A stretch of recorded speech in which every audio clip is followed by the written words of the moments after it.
Today's topic, as Archana ji has already outlined before us, is a very interesting one, women's empowerment. And this is a subject which is close to our hearts. All of us sitting here, I'm sure, and from whichever country we come from, this subject is very close to our hearts. Although the constitutions of our respective countries, I'm sure, guarantee equal rights and privileges to women as to men, we all know that the reality on the ground sometimes is different. And we, in our country especially, we have been working very hard since our independence to raise the status of women. As our panelists, I'm sure, know, India is an old civilization, 5,000 years of recorded history. And through our history, we have gone through many ups and downs, historically speaking and socially speaking. There were times when the status of women was very high. During the Vedic times, and you have women poets in the Rig Veda being quoted, and their names are given there. And then we have times when women retreated into their homes and into their pardas, their veils, and found it difficult to express themselves in any which way. Today, we are very lucky. We belong to an independent country, a democracy which is moving ahead economically at a very high growth rate of 7.5%, as you all know. And this must reflect in women's empowerment, socially and economically. Now today we are mostly focusing on the economic aspect of empowerment. Ms. Motsumi is the High Commissioner of the Republic of Botswana to India, based in New Delhi. She has been in New Delhi for 5 years, so you're a veteran already. Ms. Motsumi's career spans over a period of 20 years, where she has held various ministerial positions, including the Minister for Health, Minister for Presidential Affairs and Public Administration, as well as the Acting Minister of Defense and Security. The topic for this morning is a very interesting one. And one of the issues that I always want to mention about women empowerment and or anything that has to do with the recognition of women is that we will talk until our mouths become dry and very little will be achieved until women themselves stand up to make sure that it all happens. Now, socialization also meant that as we grew up as boys and girls in a home, there were certain chores that were basically for women. You clean up the house, all that the boys would do is mess up and go out and play. We had very few families that would say, each one of you has a responsibility in keeping the house clean. As time went on, we also came to realize as Botswana that we needed to have our women equally educated. It used to be said that it was a waste of money to educate a girl child. That the girl child, all that they would do is, when they grow up, they marry and they are not of any financial benefit to their own families, because then they go to their in-laws' families. We did that, we changed laws, we allowed equal access into education. Thank you, High Commissioner Matsumi, for a very enlightening talk, very lucidly explained. I would now like to request the second speaker, the Ambassador of Colombia, Her Excellency Mrs. Monica Lanzetta. Ambassador Mutis started her career in public service in 1987 with the Ministry of Home Affairs of Colombia, and since then she has held various positions in Colombia's public institutions during her career of over 30 years.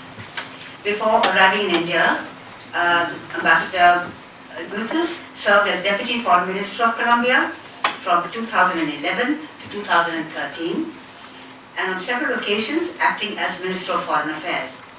In addition to that, Ambassador Mutis has knowledge and experience in trade and economic affairs and has held important charges in government and private agencies in these related areas. Ambassador Monica Mutis. Hello. Very good morning to all of you. I first of all would like to thank Silky, Flo and the diplomatists for inviting me to participate in this panel to share with you some thoughts and experiences on women empowerment in when the International Women's Day starts approaching, we are bombarded by several gift plans carrying a touch of pink to it. Spa coupons, sale discounts, free drinks, to name some. And one wonders, is this what women demanded in the spring of 1908 when they took the streets of New York? Certainly not. They demanded equality, safety, and freedom. Since 1908, we have come a long way. But to fulfill the United Nations goal of Planet 50-50 for the year 2030, we really have to step it up. We all know that women's equal participation in all spheres is essential for the sustainable development of a country.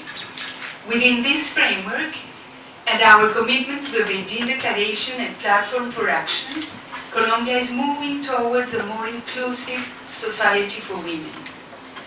I would like to start by saying that since 2011, Colombia's National Development Plan that guides the country's policy for growth and development has a comprehensive chapter on public national policy of gender equality for women. Consequently, over the years, Colombia has passed important laws that have strengthened the position of women in society, such as the Land Restitution Bill that gives special protection for women affected by internal conflict, 30% quota for women in political representation, and the law that guarantees equal wages to women and men. Additionally, the government launched the National Program of Labor Practices with Gender Equity 2013-2016 with the aim to, firstly, prevent discrimination and inequities in the workplace based on gender. Secondly, reduce employment gaps between men and women and gender occupational segregation. Thirdly, reduce informality concentrated in women. And fourthly, promote social dialogue and create mechanisms for monitoring indicators of gender gaps in the labor market. I would like to mention some of the initiatives that Colombia has taken to achieve these objectives. In September last year, my country signed the C-189 Convention of the International Labour Organization. We can proudly claim that Colombia is one of the only 22 countries in the world that has ratified this convention that safeguards the labor rights of domestic workers and brings them under the social security system.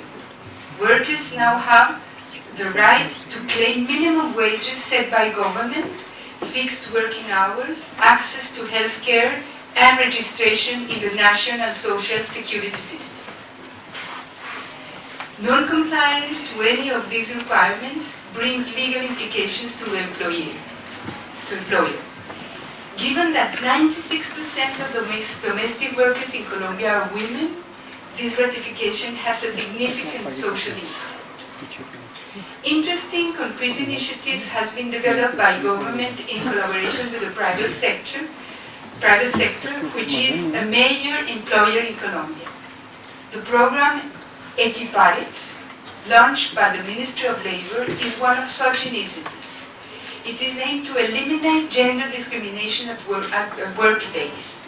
Private companies are ranked and they receive certification from the government according to the number of women employees at all levels.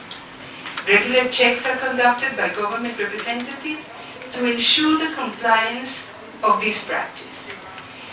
Such initiatives have started giving results. According to the report Women in Business and Management Gaining published by ILO in 2015, Colombia is the second country in the world with a higher proportion of women in management jobs with a share of 53%. The government is also taking affirmative steps to promote entrepreneurship among women at all levels in urban and rural areas. Programs such as Women Heads of Household promotes women entrepreneurship of women entrepreneurs of low-income groups by providing training and credits for income generation and poverty alleviation. Other program called Expo Empresarias promotes micro enterprises run by women that are competitive at national, regional, and local markets. Having said that, we are aware that however progressive the laws and programs are, as our moderator was correctly pointing out, their implementation poses a very important challenge. And Colombia is not an exception in this respect. For example, the salary gap between male and females is of 23%, which means that women earn 23% less than their male counterpart for doing the same work, and the employment gap is of 21% despite the fact that Colombian women are more educated with better tertiary education record than men. These are some of the glass ceilings that are needed to be broken if we want to truly achieve an equitable society. In terms of political representation, in 2011, the law that stipulates all political parties to reserve 30% of the seats for women candidates in the election list was approved. Since its application, the participation of women at local and national level has been improving. In 2015, the percentage of women participation in local and national level elections went from 22% to 36%. There is no doubt more participation of women in politics will result in more representation at the time of policy making. Allow me to conclude reminding us all our individual and collective responsibility to never settle for anything that compromises our rights. Thank you very much. Let me introduce the next speaker, Her Excellency, Mrs. Florence Emisa Beche, High Commissioner of Kenya to India. Ambassador High Commissioner Beche is a career diplomat, and before coming to India, she was Director of the Americas Directorate at the Ministry of Foreign Affairs. Mrs. Beche has served as Deputy Head of Mission in Tanzania, China, South Africa, and Zimbabwe, as well as in various capacities at the ministry headquarters, having joined the ministry in 1983. She has participated in various international and regional conferences and meetings as a member of the Kenyan delegation. High Commissioner Beche of Kenya. Thank you for that introduction. Let me begin, joined by Lady Ambassadors, by thanking Vicky, especially President Vicky, for inviting us, and of course the Diplomatist magazine for inviting us to this very important gathering to talk about women empowerment. Just said that President, that we're here, we know our problems, but we're talking to ourselves. I think next time, do invite the men to join us. So that we can listen to what they're saying. That else we will be talking to ourselves, and they will not just get it. I wish to echo what my predecessors have said. It is the same, and because of paucity of time, I will not really go into it much. But it is true that we have a powerful weapon as women, because we are 50% of the population. We can actually change the world, but this does not happen.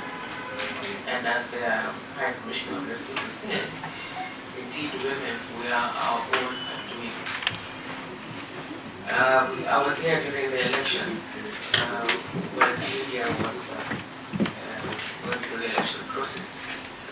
And the power of 49 was talked about all the time.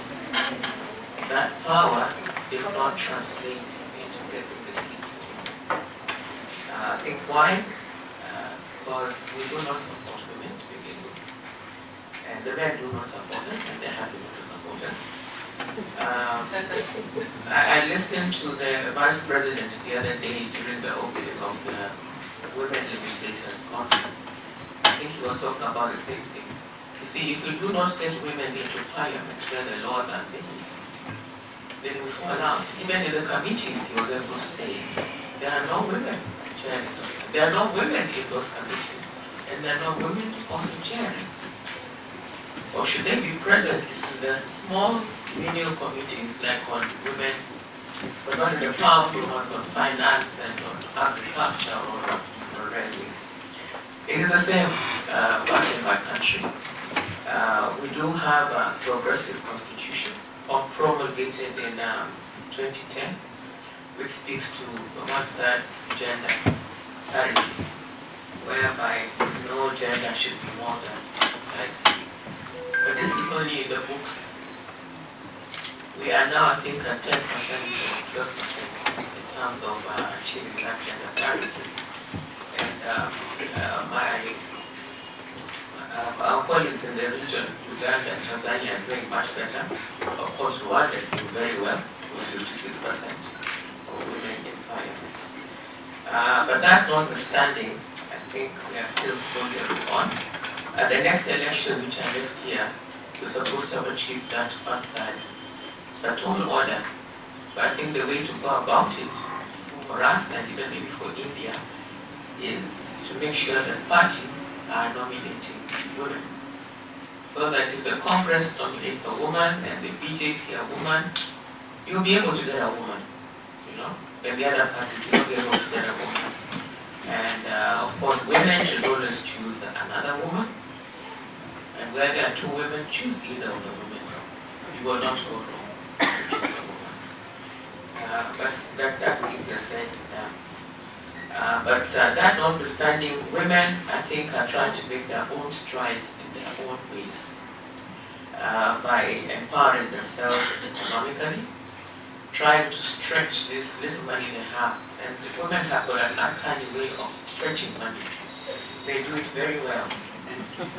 In my country, we have women empowerment programs, and the women movement, empowering movement program began with women themselves. They began with small, what's called a merry-go-rounds, or chamas. Chamas means a society where they would meet at the end of the month and contribute money. That money maybe would go on to one person, who would then go and buy maybe a piece of land or put a deposit on a piece of property. Because you had to show at the next meeting what you used for the money. And that money was not for buying food in the house. It was for progressing yourself. And or they would put it together and put it in a bank. And some of them have emerged into societies, real estate agents, and they're really moving well together. But the government, also recognizing the role of women, has been able to encourage microfinance institutions whereby women can borrow money at subsidized rates. We have a bank called Equity Bank that actually allows you to open an account with no money, with just one, worth 100 shillings, that's about $1. Previously, they were made to deal with banks like Barclays and Standard Bank, where you have to have let's say $500 minimum. And if you go below that in a savings account, you have to begin paying penalties on that. So I think this is in the right direction. Many of you also know about our M-Pesa. You must have heard about the M-Pesa phenomenon. M means mobile, and the pesa means money from the Latin word pesa, where you actually have money on your mobile and you're able to transact. This has opened up huge avenues for women. We also now have M-Shwari, where you can actually bank your money on your mobile. Of course, you have to be very careful about your PIN and all. Other people, but this has actually helped women who used to put money under their pillows and everything. And we know happens in the house. Then our own husband ransacking the whole house to look for that money, and they take it, and they never do anything good with that money. So I think that is very good. We're moving in the right direction. As I've said, on the issue of politics, we are not doing very well. Our gender parity is not there, although the president now has made it his duty to make sure that women are appointed. At least the 1/3 is achieved. Now we have a large number of ministers, at least the 1/3 is there. One foreign minister is a lady, the first ever foreign minister for our country, and she's doing a wonderful job. We also have principal secretaries, many of them who are doing sterling work. It is important, as I've said, to make sure that women are in these decision-making processes, because hitherto it was men discussing women issues. And you know that's a recipe for disaster, a big recipe for disaster. So I think I'd like to end there so that we can have more time for interaction. Thank you. Ambassador Melba Priya has a BA in Sociology and International Relations from the National Autonomous University of Mexico. She has 2 master's degrees of Strategic Planning and Public Policy and International Studies from Harvard University and the Monterey Institute of Technology and Higher Education. Thank you to Archana, of course, to Linda, for having us all here. And thank you all for sparing your time to be here with us today. Well, the vision of Mexico without women would be a disaster. We think that women would make a prosperous country, and requires all of our participation to make the country that we think we should have. Women are better prepared to face situations of violence, of exclusion, of alienation, if they rely on their own financial resources. According to OECD, only in Latin America, working women helped bring the overall poverty rate for 2-parental households down to 26% from 40%. UNDP data shows that Mexico has done a lot of progress in the economic empowerment of women. Every woman works, but today we have a female labor force of 45%, India 27%. Almost 56% of our female population over 25 has secondary education. Mexico has a national program for equal opportunity and non-discrimination against women. And one of its 6 objectives is to promote the access of women to paid work, productive resources, and dignified employment. Mexico is working for women to participate in the labor market. So we have a Mexican regulation standard for work equality and non-discrimination. These standards certifies all workplaces, private, public, or social, that can prove they are complying with the best practices for building an equal environment for men and women.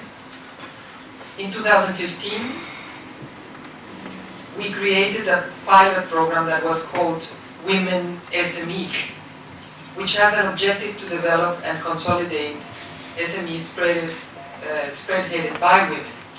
The program gives women entrepreneurs access to preferential loans as well as tools for business development. These programs for women with businesses, which are the middle stage. So the program monitored 700 women entrepreneurs in different stages.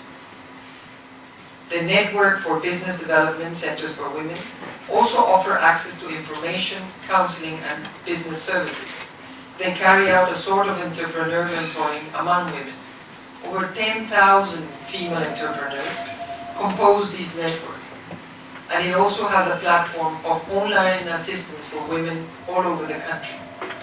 Our national program of financing for micro-entrepreneurs gave last year a total of 528,000 microloans, out for 86% of the beneficiaries were women.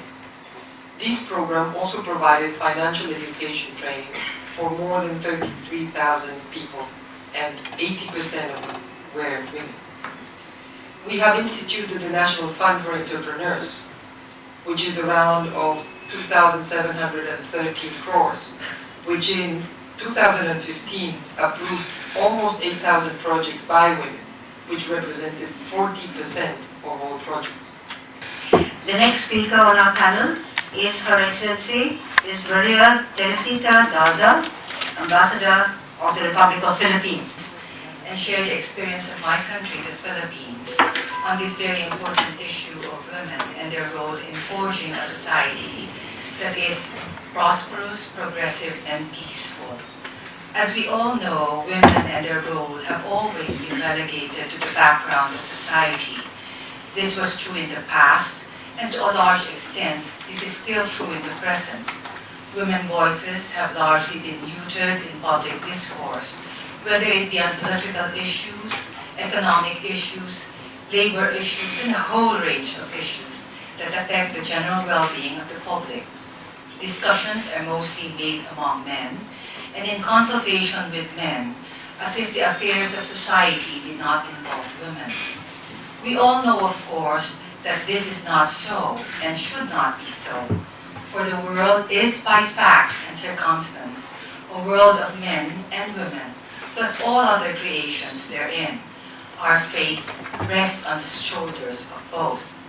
Fortunately, we are moving towards a world where the contributions of women in decision-making and nation-building are increasingly being recognized. We see steps, big and small, to empower women and bring their voices to the mainstream and to the ultimate goal of bringing this into institutions. I believe my country, the Philippines, an archipelago of 7,100 islands, has much to share in terms of the experience in empowering women and harnessing their true potential in nation building. Allow me to share several facts. Even in its early history, women played an important role in Philippine society. Women were part of the revolutionary movement against Spain and were instrumental in terms of dramatic changes in the Philippine society.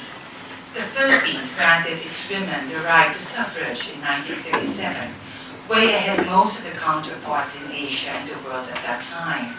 The Philippines also produced two presidents. One became the beloved icon of democracy, and something that actually Prime Minister Modi mentioned during the IMF meeting. In our legislature, 26% of our lower house representatives are actually women. In 2015, the Philippines also ranked 7th in terms of the Global Gender Equality Index, the highest in Asia. We also have existing mechanisms, such as the Philippine Commission on Women, which is our primary policy-making and coordinating body on women and gender equality concerns, and it was established as early as 1975. The Philippines also adopted the National Action Plan on Women, Peace and Security in 2010, the first in Asia in response to the UNSCR 1325, which became a product of collaborative and consultative process involving all sectors. Modern-day Filipinos also continue to prove their ability to handle responsibilities in different fronts. In 2015, 3 Filipino executives made it to Forbes' list of 15 most powerful businesswomen nation. Intellect. I thank the organizers and your kind attention. I wish you all the best. Good afternoon, ladies.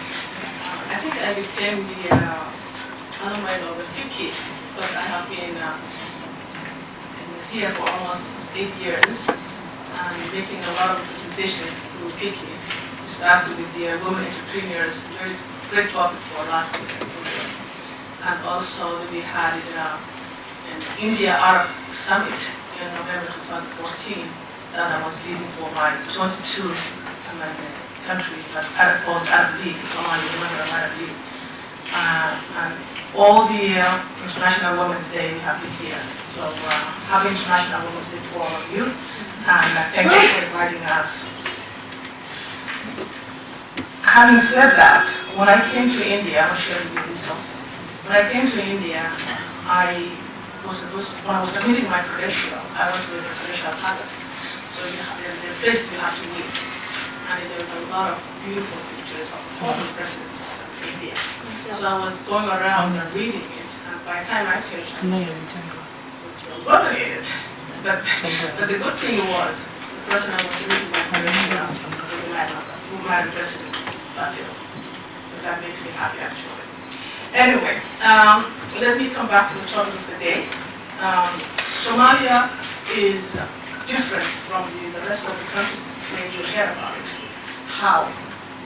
It's different because we went through for a civil war for 20 years. So everything we had it, we destroyed it, and we came back and emerged from conflict and post-conflict. I want to share with you today, by early 1970s, Somali women empowerment has become a significant topic of debate and discussion. Those who are against, and it's in the history of the movement, they really face punishment about the equality of women. With the help of the former military government, Somali women were able to break down some of the social political barriers that inhibited their advancement. This led to a new opportunity to open up for women, both private and public sector. The former government introduced specific laws that brought about significant change to women's status. In establishing and strengthening of institutions, providing policies in the legal environment and regulatory framework, and improving participation of women in politics and public sector were stepping stones for women empowerment. During that time, there was a joke about the equality of men and women. They used to call us a woman with a one status, a woman with a one status, which means that we are not complete. So if you are in politics, if you are in business, if you are out of your home, then people will see you that you're trying, but you will never be equal to them. Then the Civil War broke out in 1991, which took us back for 20 years to recover from the failed state. During that time, Somali women have been the backbone of the saving the nation, particularly the diaspora Somali women, who have contributed most of the remittances from their abroad. It was and still is $1.6 billion to Somalia every year. That was one of the reasons Somali women and Somali families survived during the Civil War. Somali people acknowledge it, recognize it, the vital role of Somali women played during that time, because Somalia would not be survived from the Civil War without Somalia. Due to this historical background, the current government of Somalia ensures that the rights of women by national law. 2 years ago, my government announced the first deputy prime minister, as well as the first foreign minister, Now, my government that have been changed for, they elect 3 prominent women to lead the most important ministerial portfolio, which is in education, health, and women's affairs. And they do great to my education.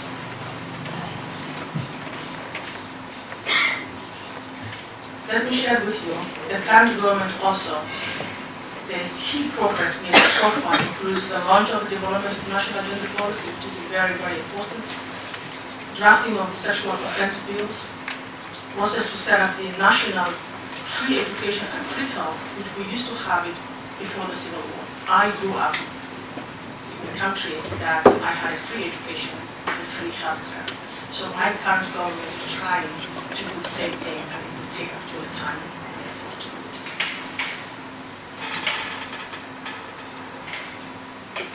Also, ratification of the Convention of the Rights of the Child in October 2015, Somalia signed it. I think it was there were only 2 countries that were signed, and it was USA and Somalia, but now we signed, and we are very proud of that. For the current parliament, women we have around 14%. The government proceeded the adoption of 30% reserved seat for women for the national election model in August 2016. So within 4 months, 5 months, we will have an election, and we're hoping that women will get 30% of the parliament seat. Currently, they're only 14%. Somali diaspora Somali women from local to diaspora play a significant role for seed quota women, for those sectors. Without the quota, culturally, there will not be equality, because men will not allow or select women to represent this plan or its people or their community. They will not do that. And the democracy now we are using is not a one-man vote, one person vote. It is a democracy that we selected so far in order to reach 2020 for the one-person vote, which is the selection from clans, which is the 4 major clans in Somalia and minorities. Each will get equal representation. But that's why we are fighting for the women should get 8%, so at least the parliament will have a good representative, around 83 out of the 275. Despite the gain made, women's representation and participation in decision-making and decisions of authorities still remains very, very low. The Somali government strongly believes that achieve international agreed goals and development and sustainable and improve the quality of life in Somalia and women's communities is most important. The knowledge, I want to conclude with knowledge for more justice, especially for our country, equitable and inclusive society is the only way that we can have a solution for our problems as a women. And education also is the key. I would like to conclude, charity begins at home. Everything begins from us. Women have to empower women. Women have to empower their children. I have 4 girls, aged 20, 21, 23, and they're all empowered by me, by my mother, my grandmother, and today their mindset is different from my mindset while I was a village. And I hope that in the future that we all as a woman will collectively to help our young generations in terms of education, resources, work, need. So we are all equal. God creates us as people. In every, it doesn't say that you are above or you are lower than anybody else. God bless you. Thank you very much. So grateful to these strong, successful, inspiring ladies on the dais for taking out their valuable time and joining us at Flow today. Her Excellency Ms. Lesego Ethel Matsumi, Her Excellency Ms. Monica Lanzetta, Her Excellency Ms. Florence Becke, Her Excellency Ms. Melba Priya, Her Excellency Ms. Maria Teresita Sidaza, and Her Excellency Ms. Ebyan Mohammed Salah. Thank you all for joining us today. From this introduction, it is clear that the issues related to women are the same across borders. The world seems to be a very small place. Thanks for sharing innovative ideas and practices from your countries that help in facilitating economic empowerment of women, such as more political quotas for women's representation, better interest rates for women, laws to ensure equal wages for men and women, entrepreneurship programs like Women Heads of Household, political party nominations, women merry-go-rounds or chamas, and women SME programs. We have learned a lot today, and I hope that this is just the beginning of this dialogue, and we have many more opportunities to interact and collaborate in time together. I would also like to thank Ms. Shashi Oban Tripathi for so ably moderating today's session. We are also most grateful to Ms. Linda Hawk, Flow member and publisher Diplomatist magazine, for coordinating this program and hosting today's lunch. A big thank you to our past presidents. Your presence is always, it means a lot to us. And thank you, ladies, and please do join us for lunch.